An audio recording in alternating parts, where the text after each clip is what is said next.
New York Times, the Little Bighorn Massacre. Latest accounts of the charge: force of 4,000 Indians in position, attacked by less than 400 troops. Opinions of leading Army officers of the deed and its consequences. Feeling in the community over the disaster. The dispatches giving an account of the slaughter of General Custer's command, published in the Times of yesterday, are confirmed and supplemented by official reports from General A.H. Terry, commanding the expedition. On June 25, 1876, General Custer's command came upon the main camp of Sitting Bull and at once attacked it, charging the thickest part of it with 5 companies, Major Reno with 7 companies attacking on the other side. The soldiers were repulsed, and a wholesale slaughter ensued. General Custer, his brother, his nephew, and his brother-in-law were killed, and not one of his detachment escaped. The Indians surrounded Major Reno's command and held them in the hills during the whole day, but Gibbon's command came up and the Indians left. The number of killed is stated at 300 and the wounded at 31. 207 men are said to have been buried in one place. The list of killed includes 17 commissioned officers. It is the opinion of Army officers in Chicago, Washington, Philadelphia, including Generals Sherman and Sheridan, that General Custer was rashly imprudent to attack such large number of Indians, Sitting Bull's force being 4,000 strong. General Sherman thinks that the accounts of the disaster are exaggerated. The wounded soldiers are being conveyed to Fort Lincoln. Additional details are anxiously awaited throughout the country. Confirmation of the disaster. So far as an expression in regard to the wisdom of General Custer's attack could be obtained at headquarters, it was to the effect that Custer had been imprudent, to say the least. It is the opinion at headquarters among those who are most familiar with the situation that Custer struck Sitting Bull's main camp. General Drum of Sheridan's staff is of the opinion that Sitting Bull began concentrating his forces after the fight with Crook, and that no doubt Custer dropped squarely into the midst of no less than 10,000 Red Devils and was literally torn to pieces. The movement made by Custer is censured to some extent at military headquarters in this city. Older officers say that it was brought about by that foolish pride which often results in the defeat of men. It seems that a few days before, General Terry had offered 4 additional companies to Custer, but that officer refused them. The information at headquarters further is to the effect that General Gibbon with his force was known to be moving up to Custer for the purpose of reinforcing him, and that he knew of this, and knew that Gibbon would arrive by the following day after the engagement. I have it on good authority as one of the leading officers at headquarters that Custer had been ordered by Terry to make a march toward the Little Bighorn and to form a junction with a column of infantry that was moving diagonally across the country to the same point.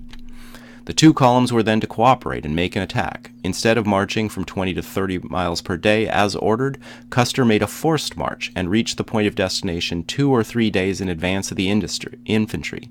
Then, finding himself in front of the foe, he foolishly attempted to out his way through and punish the Red Devils.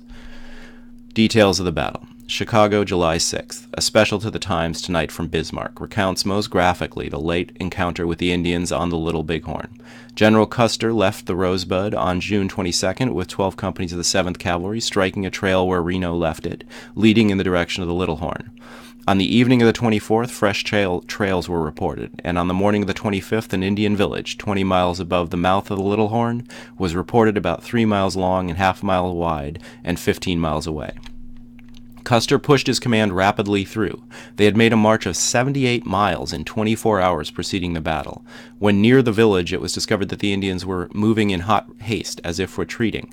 Reno, with 7 companies of the 7th Cavalry, was ordered to the left to attack the village at its head, while Custer, with 5 companies, went to the right and commenced a vigorous attack.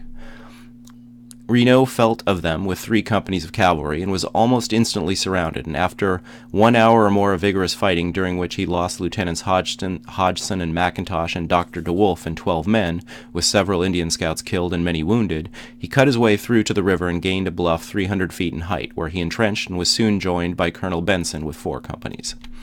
In the meantime, the Indians resumed the attack, making repeated and desperate charges, which were repulsed with great slaughter to the Indians. They gained higher ground than Reno occupied, and as their arms were longer range and better than the cavalry's, they kept up a galling fire until nightfall. During the night, Reno strengthened his position and was prepared for another attack, which was made at daylight. The day wore on. Reno had lost in killed and wounded a large portion of his command, 40-odd having been killed before the bluff was reached, many of them in hand-to-hand combat with the Indians, who outnumbered them 10 to 1, and his men had been without water for 36 hours. The suffering was heartrending. In this state of affairs, they determined to reach the water at all hazards, and Colonel Benson made a sally with his company and routed the main body of the Indians who were guarding the approach to the river.